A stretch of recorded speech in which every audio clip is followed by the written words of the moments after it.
इस तरफ से हम आ रहे हैं बद्रीनाथ जी इधर से, ये माड़ा गांव है, माड़ा गांव का रास्ता, इस रास्ते से हम लोग चलते हुए आ रहे हैं। ये हमारे लेफ्ट हैंड साइड की वादियां देखिए,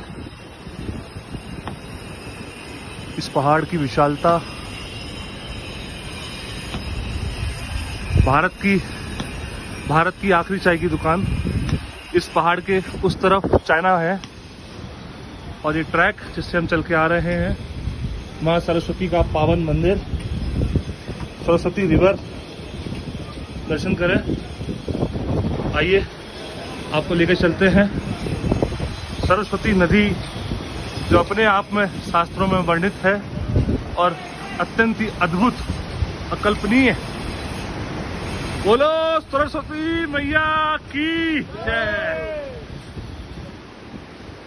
विहंगमय दृश्य, उद्गम स्थल माँ भगवती, माँ सरस्वती नदी का।